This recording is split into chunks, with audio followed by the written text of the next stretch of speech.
لا راد لأمره ولا معقب لحكمه. هدانا تبارك وتعالى للإسلام وعلمنا الحكمة والقرآن وجعلنا من خير أمة أخرجت للناس وألبسنا لباس التقوى خير لباس. نحمده حمدا كثيرا طيبا مباركا فيه كما يحب ربنا ويرضى. وأشهد أن لا إله إلا الله وحده لا شريك له إلا هو خلق الخلق بقدرته وصرف أمور العباد بحكمته. زلت لعظمته الرقاب ولانت لقوته الصعاب تبارك وتعالى. جرى بأمره السحاب سبحان الملك الوهاب. يطعم ولا يطعم.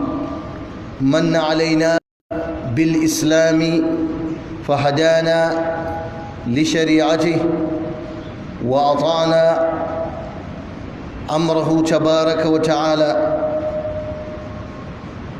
أشهد أن محمدًا عبده ورسوله النعمة المهداة والرحمة المسداة صلى الله عليه وعلى آله أفضل الصلاة وأتم التسليم. أما بعد أيها الإخوة، الموصل إلى جناته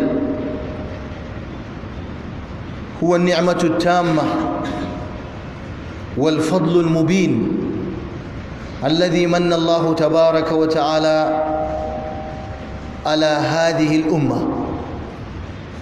ومن أفضلها وأعظمها نعمة الأمن. أيها الإخوة في الله،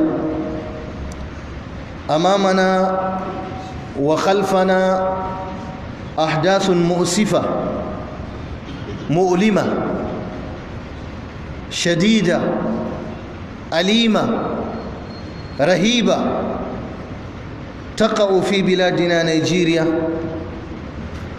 البلد المبارك، يحدثها المحدثون بقصد تفكيك أمن البلاد والعباد وتخويف الناس وتشريدهم وقتلهم. ويحصل من خلال هذه الفتن حروب وانقسامات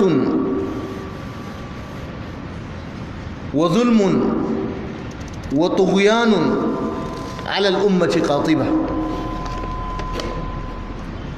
أذكر نفسي وإياكم أيها الإخوة بنعمة جليلة أنعم الله بها على هذه الأمة، وهي مطلب كل أمة وغاية كل دولة. فمن أجل ذلك تلك النعمة جندت الجنود، وفي سبيلها قامت الصراعات والحروب في تاريخ العالم. إنها نعمة الأمن التي كانت أول دعوة لأبينا إبراهيم عليه السلام حين قال: وإذ قال إبراهيم رب اجعل هذا بلدا آمنا وارزق أهله من الثمرات من آمن منهم بالله واليوم الآخر قال ومن كفر فأمتعه قليلا ثم أضطره إلى عذاب النار وبئس المصير. فقدم إبراهيم عليه السلام نعمة الأمن على نعمة الطعام والغذاء والرزق لعظمها وخطر زوالها. واعلموا أيها الإخوة في الله إن أشهى المأكولات وأطيب الثمرات وركوب السيارات والتلذذ بالنساء والمكث في القصور الآليات ولبس الجميل من اللباس، كل هذه الأشياء لا تستصاغ مع ذهاب الأمن ونزول الخوف والهلع. إنه لا غناء لمخلوق عن الأمن مهما عز في الأرض أو كسب مالا أو شرفا أو رفعة أو جاها. والأمن أيها الإخوة من منن الله تبارك وتعالى على هذه الأمة مسلموها وكافرها. واذكروا إذ أنتم قليل مستضعفون في الأرض تخافون أن يتخطفكم الناس فآواكم وأيدكم بنصره ورزقكم من الطيبات لعلكم تشكرون.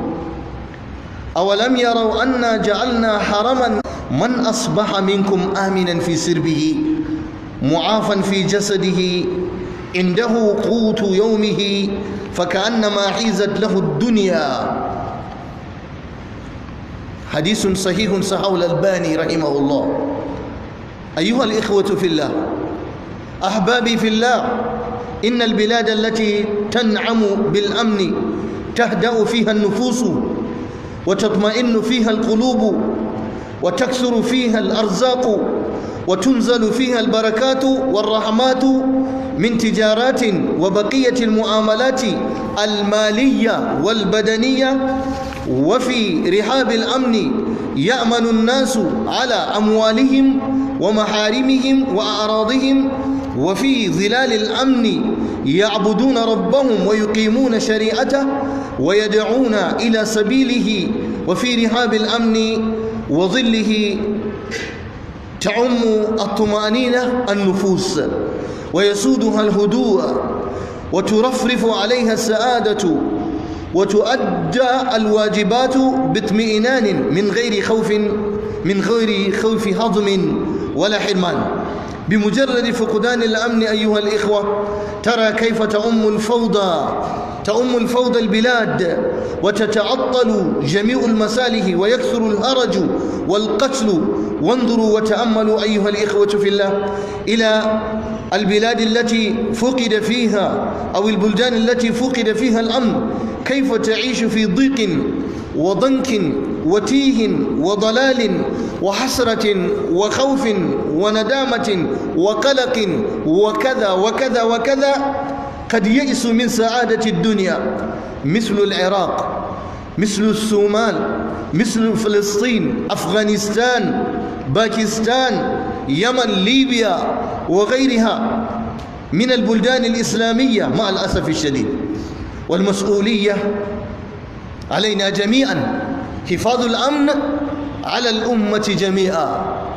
حفاظ الأمن، مسؤولية حفاظ الأمن على الأمة جميعا. تنبهوا أيها الإخوة في الله، إن الأمن نعمة وهي لجديرة بأن نبذل في سبيلها كل رخيص ونفيس، وأن تستثمر الطاقات وتسخر الجهود والإمكانيات في سبيل الحفاظ عليها وتعزيزها بجميع الوسائل المتاحة. والأمن والإيمان قرينان فلا يتحقق الأمن إلا بالإيمان. قال الله تبارك وتعالى: الذين آمنوا ولم يلبسوا إيمانهم بظلم أولئك لهم الأمن وهم مهتدون. قل صدق الله. وإذا تخلى أبناء هذه الأمة، رؤساء هذه الأمة، جماعة هذه الأمة عن دينهم وكفروا نعمة الله، أحاطت بهم المخاوف والبلايا وانتشرت بينهم الجرائم الكثيرة لا تعد ولا تحصى. انظروا كيف عمت البطالة في الأمة اليوم، وانتشر الظلم بين الناس بشتى أنواعه وصوره، رشوة، فساد، قسوة قلب، محاربة الدين بطرق متعددة، سرقة وغلول من أموال الدولة وغير ذلك كثير. جرائم منتشرة بين الأمة كثيرة جدا.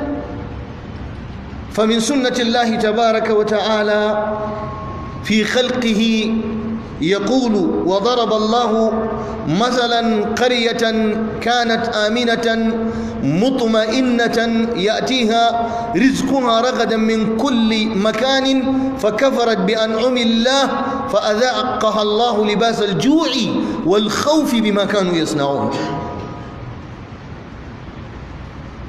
انظروا أيها الإخوة في الله، دول الغرب كيف فشلت تلك الدول فشلت في كل الوسائل التقنية الحديثة والأجهزة الدقيقة التي تحصي الثواني واللحظات، وأفلست كل نظم الأرض وهي للبشر اليوم عن حفاظ أمنها واستقرارها وثباتها. وينبغي أن نعلم أن الأمن في هذه الآونة الأخيرة لا يدرك بالبطش والجبروت والاستبداد والقهر وإظهار القوة فقط، لا، ولو كان الأمر كذلك لكان الدول مثل الروس والأمريكان وأضرابهم أنعم الناس بالأمن. وكذلك في المقابل الحفاظ على الأمن لا يدرك بالتساهل ولا يدرك بالتسامح مع المجرمين والمفسدين في الأرض إلى حد الفوضى، وإلا لكانت بلاد الغرب أكثر بلاد العالم أمنا. والأمة تحافظ على الأمن أو على أمنها واستقرارها حينما يقوم العلماء الربانيون بدورهم. العلماء لهم دورهم كبير في الحفاظ على الأمن واحتواء الشباب ومعالجة الأحداث وتقريب المفاهيم ووجهات النظر وتهدئة الانفعالات والفوضى وفتح قنوات الحوار الهادئ مع الشباب لترشيدهم ولترشيد حماساتهم أو حماسهم وتوجيه انفعالاتهم وتسخير طاقاتهم في خدمة الأمة لا في هدم الأمة.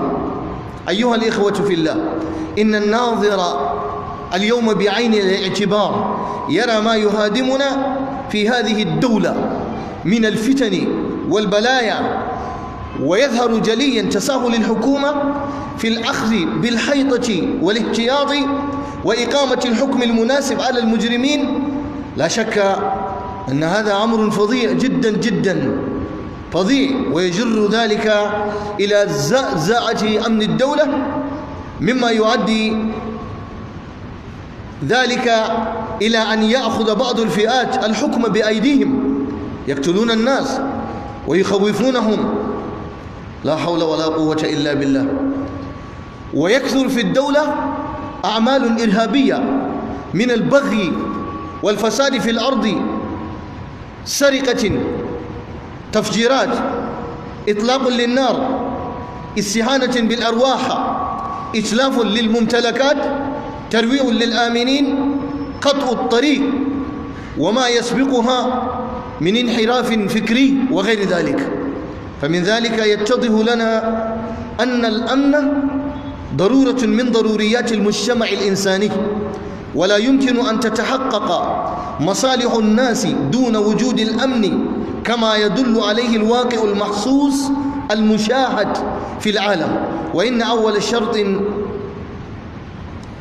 شرط ليذوق الإنسان طعم الحياة الاجتماعية أن يكون آمنا في مجتمعه، هذا شرط أساسي ضروري، آمنا في دينه، آمنا في محل اكتسابه وعمله ووظائفه، آمنا في جميع تحركاته وسكناته، يستطيع تبادل المنافع مع الناس بكل حرية وطمأنينة وسكينة، بل سعادة الدنيا أيها الإخوة ونعيم الدنيا أيها الإخوة لا تتحقق دون توفر الأمن. لذا كان بعض السلف يقول جور السلطان، جور 60 سنة خير من هرج سنة. قال شيخ الإسلام ابن تيمية رحمه الله تعالى: والتجربة تبين ذلك. أقول ما تسمعون وأستغفر الله لي ولكم ولسائر المسلمين من كل ذنب فاستغفروه إنه هو الغفور الرحيم.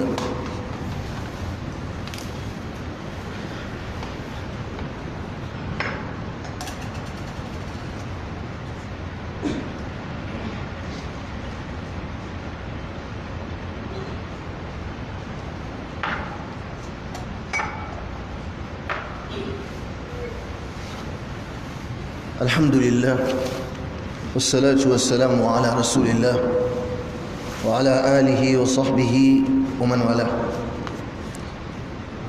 اللهم صل على محمد وعلى آل محمد كما صليت على إبراهيم وعلى آل إبراهيم إنك حميد مجيد، وبارك على محمد وعلى آل محمد كما باركت على إبراهيم وعلى آل إبراهيم إنك حميد مجيد. dukkan dangin yabo da godiya su tabbata ga Allah tabaraka wa ta'ala, mahalicin kowa da komai, mai ni'ima, mai jin kai, mai tausayi ga bayinsa. Da falalarsa masu shirya suka shirya, da adalcinsa batattu suka bata. Ba a tambayan Allah me yasa aka yi kaza, me yasa yayi kaza, shine zai tambaye mu me yasa muka yi kaza. Ba wanda ya sai juyar da al'amarin da Allah ya hukunta, kuma ba wanda ya sai bi diddigi akan aikin da Allah ya aikata. Mun gode masa, ya shiryar da mu zuwa ga musulunci, ya karantar da mu hikima da alkur'ani. Mun gode masa, ya sanya mu cikin mafi alherin al'umma annabi Muhammadu sallallahu alaihi wasallam. Muna godiya gare shi da ya ba mu sutura ta takawa wacce ita ce mafi kyawun sutura. Muna gode masa godiya mai tarin yawa, mai albarka, kamar yadda yake so kuma kamar yadda ya yadda. Ina shaidawa babu abin bautawa da dacewa da cancanta sai Allah shi kadai, kuma annabi Muhammadu sallallahu alaihi wasallam bawansa ne kuma manzansa ne tabaraka wa ta'ala. Shine mai ciyarwa, ba a ciyar da shi, shine mai shayarwa, ba a shayar da shi. Yayi mana ni'ima babba, kuma mun gode masa, mun yi masa da'a. Muna fatan Allah ya kare mu da dukkan fitina da dukkan bala'i da ya kaddara zai faru a bayan ƙasa. Ina shaida annabi Muhammadu bawan Allah ne kuma manzon Allah ne sallallahu alaihi wasallam. Shine ni'ima da Allah ya mana kyauta, rahama da Allah ya gangaro mana, ya miƙo mana ita. Tsira da amincin Allah ya tabbata gare shi da shi da iyalan gidansa har zuwa tashin alƙiyama. Yan uwana musulmi, ku ji tsoron Allah hakikanin jin tsoronsa, ku bibici lamarin Allah a fili da bayyane. Da tsoron Allah ne za ku samu kwanciyar hankali, da shi ne za ku samu zaman lafiya da adalci, da kuma tsoron Allah ne za ku samu biyan bukatunku, ku samu ku yi wa Allah bauta yadda kuke so, kuma ku mutu kuna kan yardarsa. Ku sani cewa saƙonni da Allah maɗaukin sarki ya aiko zuwa ga halittun da suke bayan ƙasa, da kuma addinin da Allah ya zaɓa wa wannan al'umma, to shine mafi tsadar kyauta da za a yi wa ɗan adam. Allah ya turo manzanni tun da ya duniya, yake turo annabawa da manzanni suna faɗakarwa, suna jan kunne a yi kaza a daina kaza.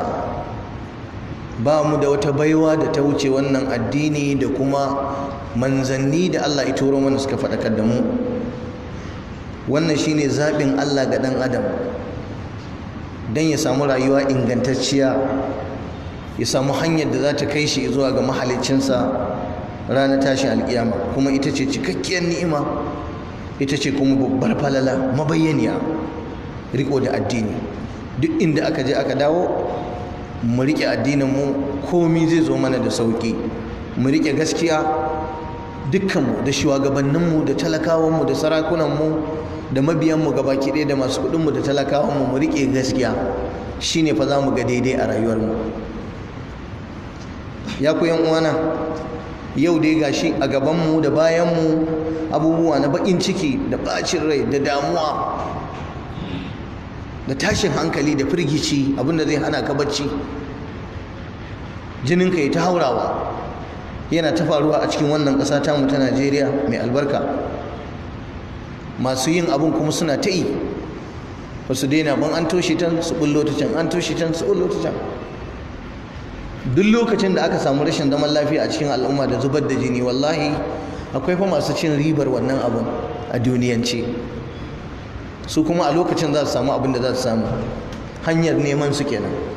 Da haka za su yi ta bunka wutar, su yi ta hura wutar ala hisabi arwahin nas, ko da mutane za su yi ta rasa rayukansu, su dai saboda suna da wata manufa, ko ta yanzu ko kuma nan gaba abin da suke so ya faru. An tsoratar da mutane, an hana mutane zaman lafiya. Kasar da baka da wadataccen abincin da zaka ci, baka da ingantaccen ilimi, hukumomin da basu damu da darajar ilimi ba a cikin al'umma, baka da asibiti ingantacce. Duk mai hali a ƙasar nan in ciwo ya kama sai dai ya tafi wata ƙasa ya je ya nemo lafiya. Duk mai iko da hali karatu idan zai na jami'a sai dai ya tura ɗansa ya je wata ƙasa yi karatu.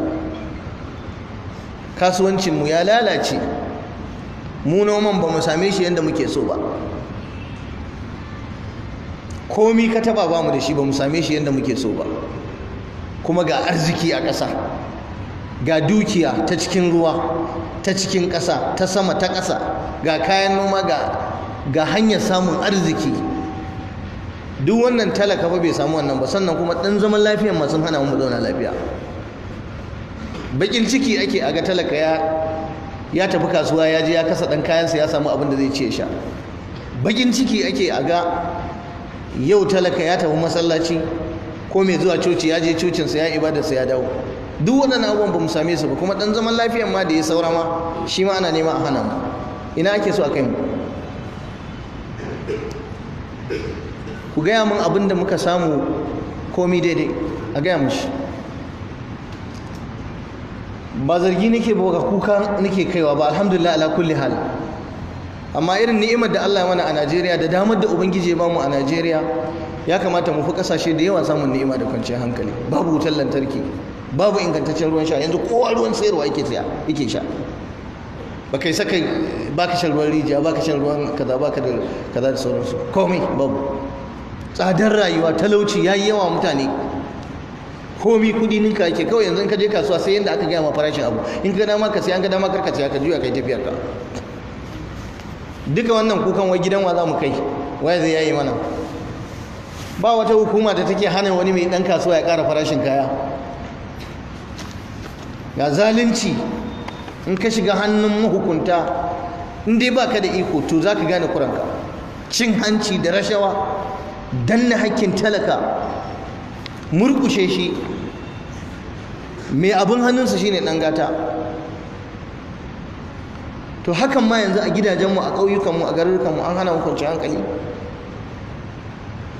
an hana mu nutsuwa. To ina ake so a kai mu? Mutane suna cikin tsoro, zubar da jini, gudun hijira,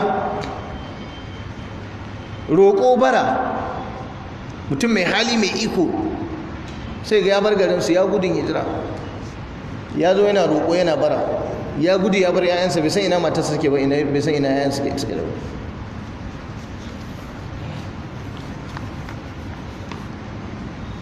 Fitintinu daga wancan sai wannan. Yaushe aka gama aka ta kashe mutane, aka ta zubar da mutane a ƙasar nan? Masallacin juma'a sai da mutane suka daina zuwa,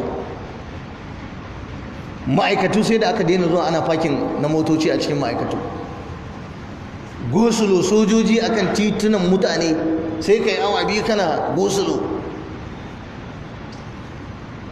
Aka samu aka nan tsallaka aka sake dawowa aka fada cikin wasu fitintunin sababbi.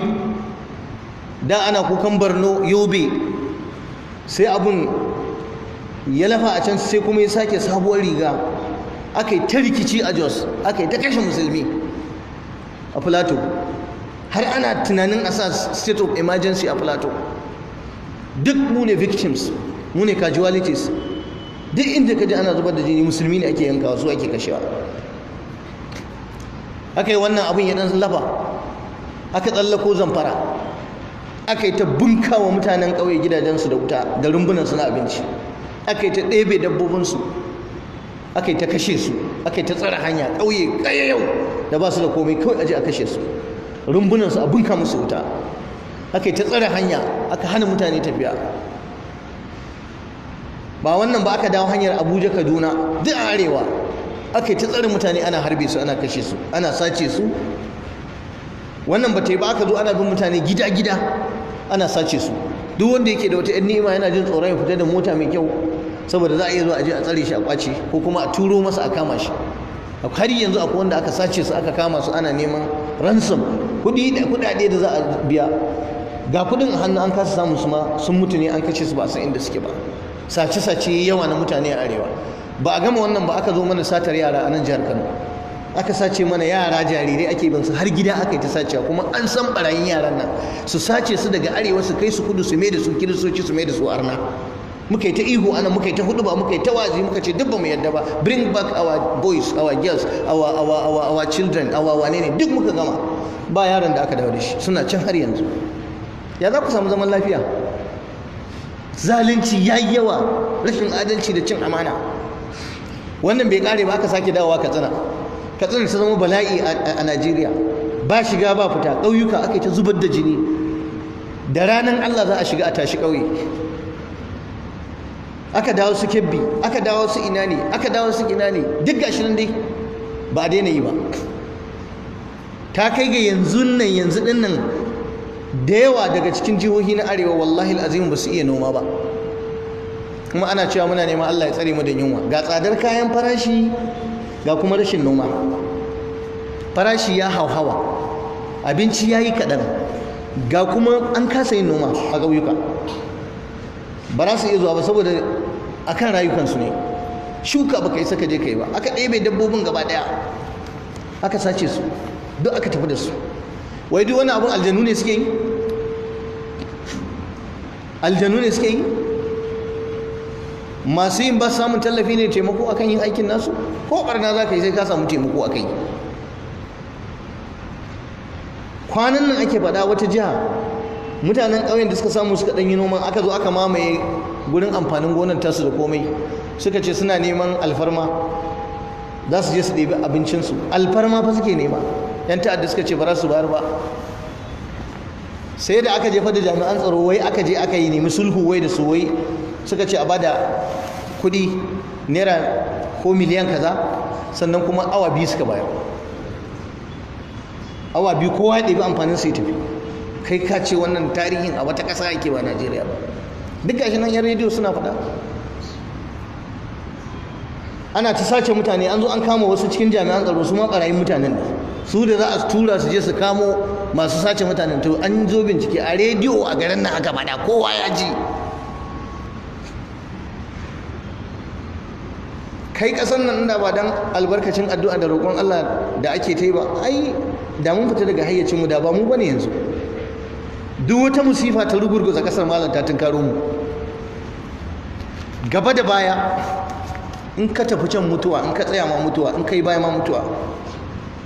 Ko ina kake baka da aminci. Yanzu ƙasashen jihohin nan namu na arewa, kowace hanya da kani wallahi ba garanti, za ka iya kana cikin tafiya za a tsare ka, kuma wallahi sai a tsare ka da bindiga da kayan soja da ɗan sanda, kuma wallahi daga baya a ce ma ba sojan bane ba ɗan sandan bane. Amma ka shegen duka a tafi da kai a kwaci abin da za ka kwata, in ranka ya ƙare a kashe ka, a jefar da gawanka, an kashe banza.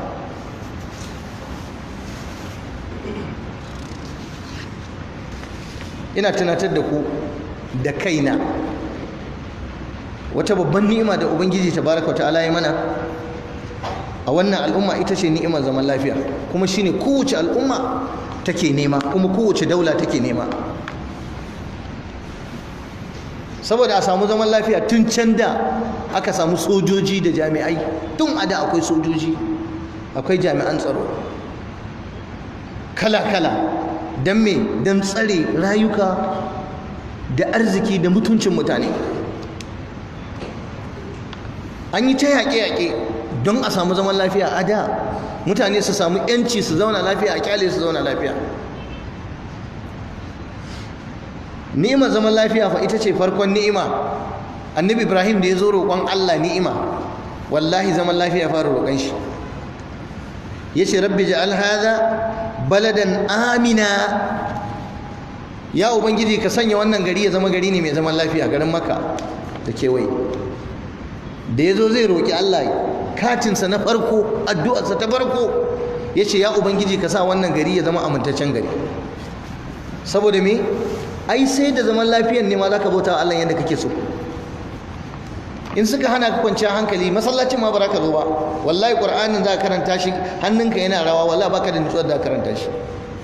Ba kai sake wani azumin nafila ko sallah da daddare ko ta ibada ba, saboda ba zaman lafiya. Shine hikimar da sirrin da ta sa Annabi Ibrahim ya roki Allah, Allah ya bada wato zaman lafiya, baladan amina. Sai kuma ya ce warzuq ahlahu, Allah ka azurta ma'abuta wannan garin. Ashe tara arziki, tara dukiya a ƙasa, hada-hadan gina ƙasa da yin wasu abubuwa ba shine number one ba. Samar da kwanciyar hankali da zaman lafiya a cikin mutane shine lamba ɗaya. Dan in ba zaman lafiya, abincin ma ai ba za ka iya cin sa hankalinka a kwance ba. Akwai wani ɗan kasuwa da je kasuwa ya kasa kaya, akwai wanda zai hau jirgi ya tafi wata ƙasa, akwai wanda zai tafiya daga gari kaza zuwa gari kaza ya kai kaya a siya, akwai wanda ya isa ya fito ya kaza. Ku je ku tambayi inda suke cikin tashin hankali da bala'in su gaya muku. Rabansu da su je su yi sallah a jam'i ko su tafi kasuwa su ci kasuwar ƙauye ko na sun manta. Kowa ta kan shi yake, in bala'i ya zo fa gudu kake ka manta matanka baka san inda suke ba, su ba san inda kake ba, kai ma baka san inda suke ba. ƴaƴanka da kake gani kana tare da su, in bala'i ya bala'i wallahi gudu za ka tafi ka bar su. Yanzu irin wannan yanayin ake so a jawo mana saboda wannan sakacin da ake yi. Shikenan dan zaman lafiyar da muke da shi din sai an hana mu, komai yazo ya lalace. Mutane kun yi babakere, kun rike kujerun nan kun hana, kun ce sai ku, kuna nan kuna ta shiri kuma ba ku yi abin da ya kamata ku yi ba. wallahi ya zama al'asafi shadid, akwai ciwo, akwai damuwa kwarai da gaske. So mu roki Allah, Allah ya ba mu zaman lafiya kuma mu yi aiki ba wai za mu tare ne a masallaci mu ci roƙon Allah ba mu zaman lafiya ba. Dole jagororinmu, dole shugabanninmu sai sun tashi sun yi motsi, sai sun cire san duniya da suka sa shi a gabansu sama da komai, su sa san al'ummarsu da rayukan al'ummarsu ya fi musu komai. To sai a samu nutsuwa, sai a samu kwanciyar hankali. Ku sani ya ku 'yan uwana, cin abinci mai daɗi, shan 'ya'yan itace masu daɗi, hawa motoci na alfahari, rayuwar aure da mata, saka sutura mai kyau, shiga kasuwa da hada-hada, da fita kasashen waje a siyo kaya, a yi oda, a yi kaza, zuwa masallaci a yi ibada, a yi wa'azi, a yi karatu, a je coci, a yi kaza, a yi kaza. Wallahi duk waɗannan abubuwan ba za su taɓa yiwa ba in ba ku da zaman lafiya a ƙasar ku. Kamata ya mu haɗu, mu haɗa ƙarfi da ƙarfe, mu rufa kanmu asiri, mu ga yaya za mu samar da zaman lafiya a wannan ƙasar tamu. In babu zaman lafiya, in tsoro ya shiga cikin zukatan mutane, ba inda za a ci. Kana da ciwo wallahi baka isa ka je asibiti ba, saboda kafin ka je asibitin wataƙila wani bala'in zai same ka sama da ciwon da yake tattare da kai. Dan adam bai taɓa rayuwa babu zaman lafiya ba ya ji daɗi sam. Dan adam bai taɓa samun mulki da sarauta da shugabanci da jin daɗin dukiya ba alhali babu zaman lafiya ba.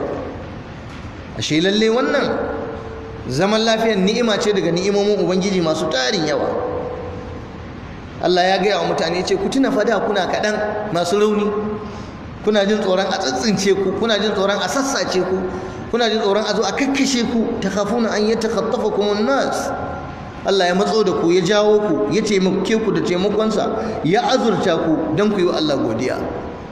Da da ake cikin kwanciyar hankali aka samu yalwa, me aka yi wa ubangiji tabaraka wa ta'ala na nuna gode masa da kuma tsare zaman lafiya da kuma toshe dukkan kafar da za ta kawo hargitsi.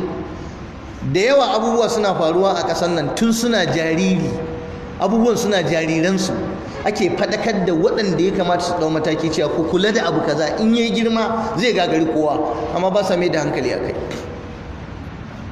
Yanzu na jami'an tsaro za a iya bashi cin hancin da bai wuce 2,000 3,000 ba, ya bar barnar da billahi azimu za ta iya lalata garin gaba ɗaya akan cin hancin da aka bashi. Rashawa kam daman ita ce uwa musibar da muke ciki, tunda mutane sun ƙi su yadda da albashin da ubangiji ya ba su sai sun ci haram.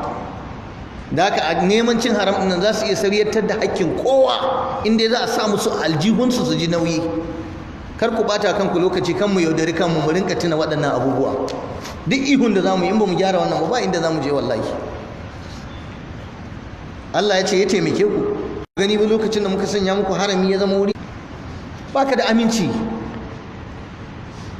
A je masallaci a kora liman da mamunsa a tafi da shi an sace su. A watan nan fa haka aka yi a ƙasar nan fa, liman da mamu fa aka kai farmaki, wasu suka gudu aka tsince wasu. A je a tattara jami'an tsaro waɗanda suke ba da tsaron, a je a kewaye su a sace su ma gaba ɗaya, suna ihu suna wayo Allah a bada tallafi. Mu ba su da amana sai kaɗan. Duk wanda ka ɗora shi akan wani harka ta amana lokacin za gane ba mutum ba ne. Duk wanda ya samu dama shi ma wawura ake yi. Ka daina zagin wancan, ka zagi wancan, shi ma talakan ka mai ɗan ƙaramin aiki, mai ƙaramin ofis, in aka gaya maka barna da sata da yake wallahi hankalinka bai zai dauka ba. To yaya wannan in ya hau babbar kujerar? So duhu ne yake dukan duhu, zulumatun ba'dha fawqa ba'd. Cin amana da rashin gaskiya, mu ya mu da rashin tausayi, duk abinda mutum ya ga kawai zai samu to kowa ma ya wahala. wanda Allah ya gaya mana duk wanda ya samu zaman lafiya a cikin ku a gidansa, yana da lafiya a gangan shi na yau fa kawai, to kamar an haɗe mai duniya ne gabaki ɗayanta. Wannan shi ake bukata ka samu, zaman lafiya a gidanka, a ƙasarka, kuma kana da abin da zaka ɗan jefa a yau a baka, to ai kamar an gama haɗa maka duniya ne gaba ɗaya. Duk garin da yake akwai zaman lafiya, to za ka ga, ko ƙasar da take akwai zaman lafiya, to za ka ga rayukan mutanen suna cikin nutsuwa, suna cikin zukatansu a cikin kwanciyar hankali suke. Arziki ya fi yawa, an fi samun arziki da yawa inda zaman lafiya. Daga cikin maƙiyanku da ba sa so ku samu wadata da arziki, sai su hura wutar rashin zaman lafiya da fitina a tsakaninku, don sau kasuwa ba ta tafiya. Bayan da mutum zai samu wani abu, mai noma ba zai je noma ya samu arziki da walwala ba. So da zaman lafiya ne ake samun arziki, kuma da zaman lafiya Allah yake saukar da albarka a cikin ƙasa, albarka a cikin kasuwanci, albarka a cikin mu'amaloli na dukiya da na gangan jiki. Da zaman lafiya ne mutane suke samun nutsuwa, su kakkafa hanyoyi na neman arziki a ko'ina, a ɗaɗɗauki mutane aiki su yi ta aiki, kamfanoni su yi ta yi, talakawa su yi ta yi, su samu abin da za su ci da abin da za su sha. Da zaman lafiya ne bautar Allah ma take iyuwa. Da zaman lafiya ne shari'ar Allah ma ake tsayar da ita. Da zaman lafiya ne ɗan adam yake samun tunani mai kyau da nutsuwa da kwanciyar hankali, ya sauke wajibin da Allah ya ɗora masa akan kansa da kuma mutane gaba ɗaya. Idan an rasa zaman lafiya, to shine za a samu hayaniya, kowa ɗaukan mataki yake ya kare kansa, ya kare manufarsa. Yanzu nan fa kwana kurun wasu suka je suna cikin AC da air condition suka shirya tashin hankali a ƙasar nan. Kowa ya shiga tsoro, aka tsaye da komai, aka daina zuwa aiki, aka daina kaza, aka jinne jami'an tsaro, aka yi ta ƙone-ƙonen dukiya. Mutanen nan da suka yi wannan abun, shugabannin wannan abun, an san su, an ma ji muryoyinsu, an kama waɗanda suka yi wannan abun, ana ganin hotunansu, ana bin su da abinci, ana bin su da kuɗi, ana ba su saboda su biya wata bukata da ake so na wasu. An yi an gama, har yanzu ba mu ji kotun da musu hukunci ba, balma su da su ana kakkashe mana mutane, ana mana kaza arewa. Shekara nawa? Waye je tattara ya je ce sai an biya wannan abu? Amma wallahi in ba sa ba sai an biya su, nan kuna ji kuna gani za a biya su. To irin waɗannan rashin adalcin da yake faruwa, to shi yake taimakawa wajen rashin zaman lafiya a cikin mutane. Ba a balansin akan abubuwa. Akwai waɗanda su ne suka isa a ƙasar, wasu kuma ba su isa ba, ko kuma saboda wautansu dai su ne a gudanarwarsu. Ban ce tsakaninsu da musulmi ba, ban ce tsakaninsu da kaza ba, amma su dai a tsarin mulkin su dai abin da i bayyana a gare mu suna ƙoƙarin kamanta. Shi yasa Allah ya tsara jin daɗin. Sai dai in za mu tafi jinya mu tafi ƙasarsu, in za mu kai 'ya'yanmu makaranta mu kai ƙasarsu, in muka saci kuɗi za mu kai a ajiye mana sai mu kai ƙasarsu, in matanmu za ta haihu mu kai ƙasarsu, in wane ne mu kai ƙasarsu. Sun ci sun samu, kuma muna ɗiba muna daɗa kai musu saboda ɗamsul basirati da shafewa. Mun kashe kasuwancinmu mu da kanmu, mun kashe asibitocinmu da kanmu, mun kashe jami'o'inmu da kanmu. Haka kurin wasu za su zama wannan uban yajin aikin. In an zo lafiya sai dai mu ɗebe 'ya'yanmu, sai dai mu ɗebe matanmu, mu ɗebe kanmu, mu je neman lafiya a ƙasashen da mun fi su wallahi. Komai fa sai dai mu je mu nemo. Kuma manyan nan namu suna zuwa ƙasashen turawan nan, suna ganin yadda ake rayuwa, suke jin daɗin rayuwarsu, suke amfani da arzikin da ubangiji ya ba su. Amma mu komai ya lalace, ba ilimi, ba lafiya, ba zaman lafiya. To sai me? Sai hijira. To yanzu kai in kai hijira ina za ka kai dan Najeriya? Chadi, Kamaru, Nijar? Kana shiga Nijar dan Najeriya ko Kamaru, sati ɗaya kun cinye abincin Nijar da Kamarun gaba ɗaya. Yawan nan naku 'yan Najeriya, ba ku da wata ƙasa da ta wuce Najeriya wallahi. Ku gaya mun in za ku yi gudun hijira ina za ku? Ku gaya mun wace ƙasa? Karab kacab Afirka ɗin nan na kusa da ku, wanda za ku yi zuwa da mota ko da ƙafa, ina za ku? So ashe mu haɗa kanmu mu samar da zaman lafiya a ƙasar nan, ko mun rintsi mu sa rashin zaman lafiya a gaba, mu ga waye yake kama da rashin zaman lafiya. Duk wanda ya tsaya a hanya a kautar da shi, dan al'ummar ta zauna lafiya. Duk wanda aka ba manufarsa bane al'ummar, aljihunsa ne a gabansa, burinsa shine a gabansa, a kautar da shi, a sake wanda zai taimaki mutane. Amma ina gaya muku wallahi idan ta rikice mana, take-taken da ake a ƙasar nan nema ake ame da mu kamar Somaliya. Ku je ku binciki Somaliya take rayuwa, ƙasa mai al'umma, daidai gwargwado Allah ba su arziki irin nasu, da suna cikin zaman lafiya. Amma yanzu ka je Somaliya, kai ka taɓa jin ma ko jirgi a ce maka zai tafi Somaliya, ko za a je kasuwanci, ko za a je ziyara, ko za a je, abubuwa sun lalace. Talauci ya rungume su, kashe-kashe da zubar da zaman lafiya. In kun karanta tarihin yadda Somaliya take gudanar, abubuwan da suke faruwa a Somaliya, to in ba sa'a muka yi ba Allah ya kiyaye, kada Allah ya nuna mana, to abin da ake so a kai mu a Najeriya kenan. Kuma abin tausayin shine lokacin da babu zaman lafiya, mai babban gidan nan fa bai sai zauna ba ƙasa, sai ya gudu. Mai wannan mota mai tsada mai numfashin bai sai bi titi da ita ba. Mai wannan jajayen matan bai sai ji daɗin da su ba.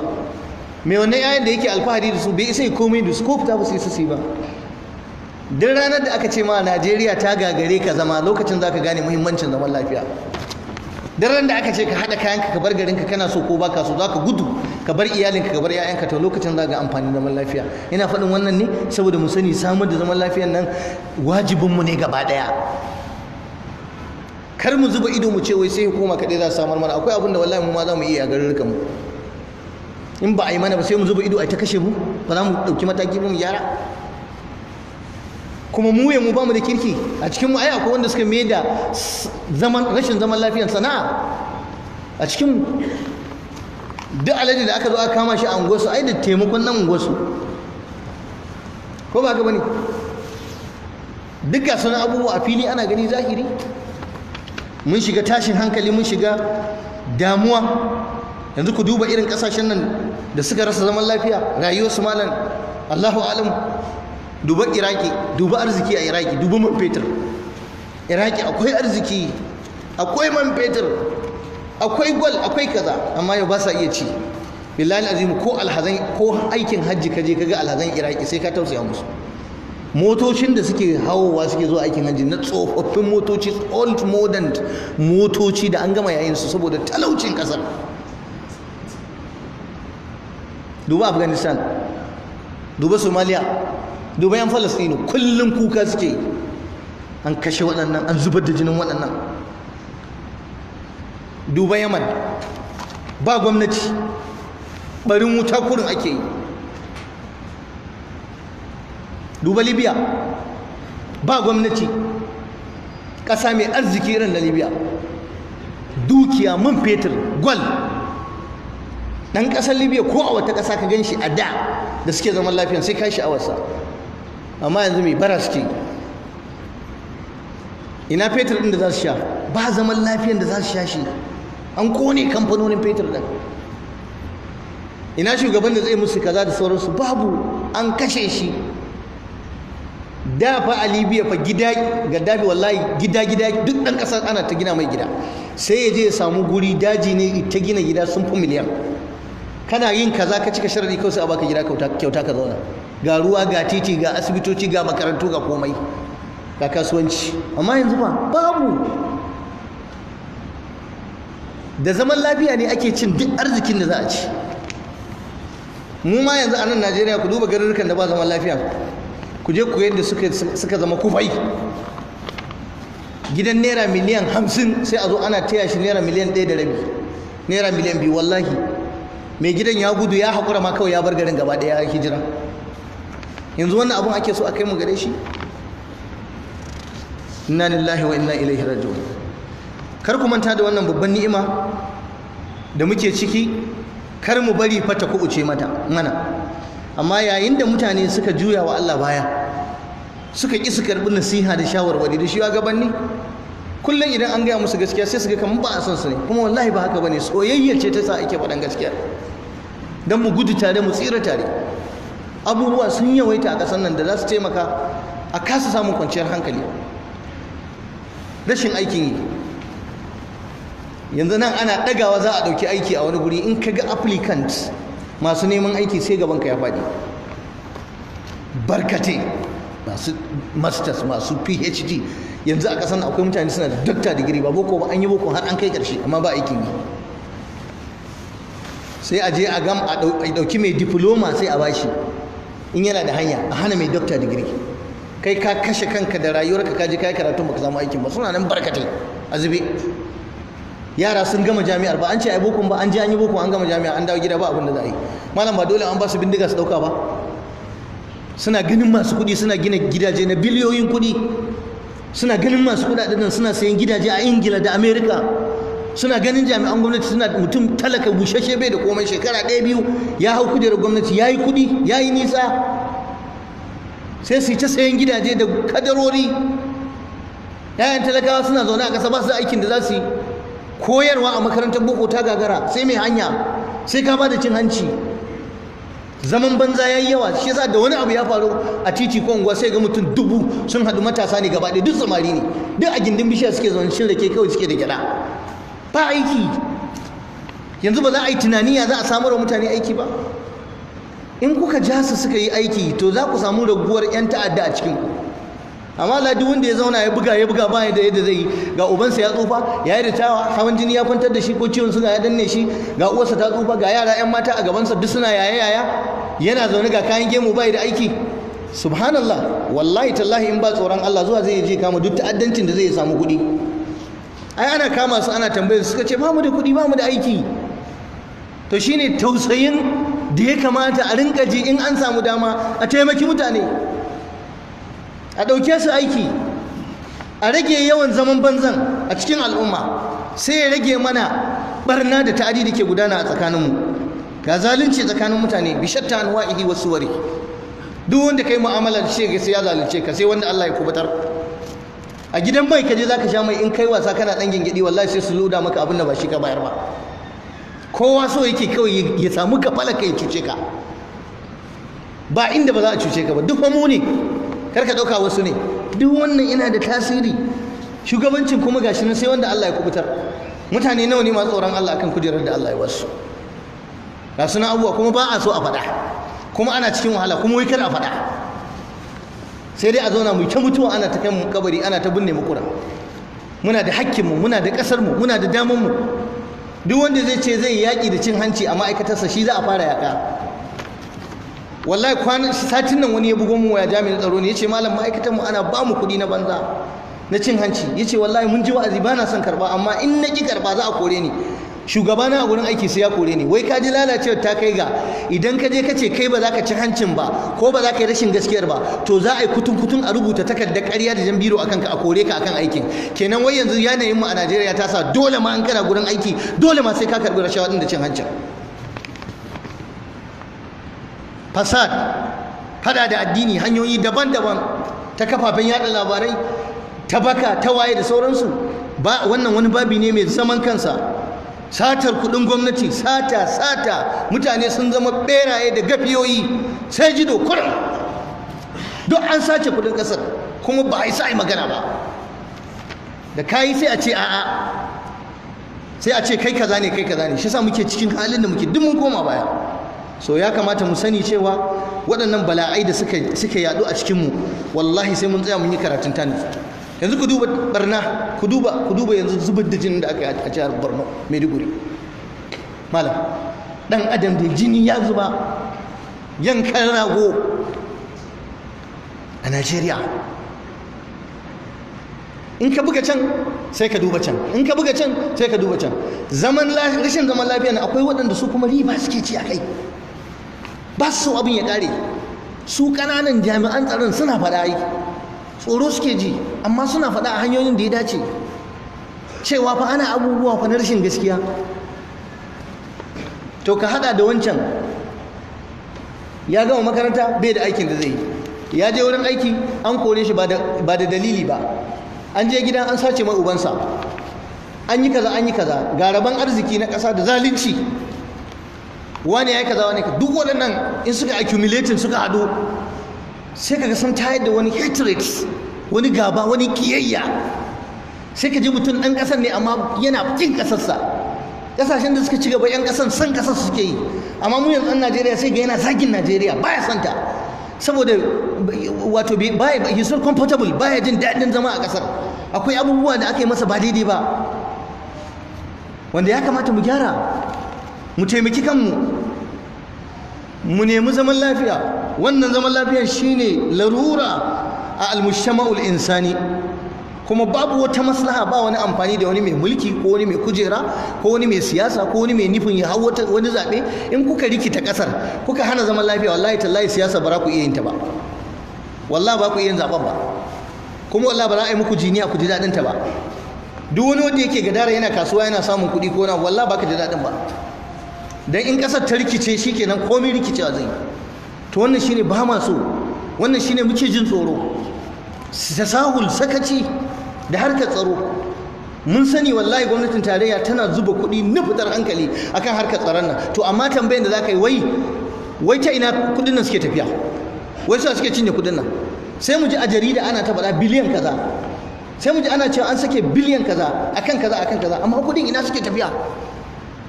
Wasu ne suke azurtuwa da shi saboda rashin bibiya. Mutum ya yadda a kashe 'yan uwansa shi ya samu wadata, ya samu rufin asiri. Zukatan sun lalace, rashin tausayi ya yi yawa. Wani koge zo baya bai damu ba, duk abin da za a yi bai damu ba, in dai ba gidansa aka zo aka tarar da shi ba, to wallahi bai san da damuwar ba. Gashi nan a zahiri muna gani. So da ƙarshe ya koyi uwana musulmi, muna kira mu tsaya mu nutsu akan wannan rashin zaman lafiyan da yake ta faruwa, fa karuwa fa yake. Manyan mu ku tsaya ku yi tunani, sarakuna ku tsaya ku yi tunani, gwamnoni na arewa ku tsaya ku yi tunani, shugabanni tun daga federal government, duk wanda yake da wata dama ya tunani. An fada ana maimaitawa ba, an dade ba a samu lokacin da aka bawa 'yan arewa manya-manyan mukamai a wannan gwamnatin ba irin wannan lokacin. Suna nan barkate, sai kai ta irga musulmi sai ka gaji, har kunya fada muke ji, amma kuma we are in the worst situation. Situation din is bad, mummunan yanayi. Ga wani namu ne, ga wani namu ne, ga wani namu ne, ga wani namu ne. To su me suka yi? Me amfanin baka kujerar? Me amfanin baka ofishin? Me amfanin kaza? Me amfani? Babu.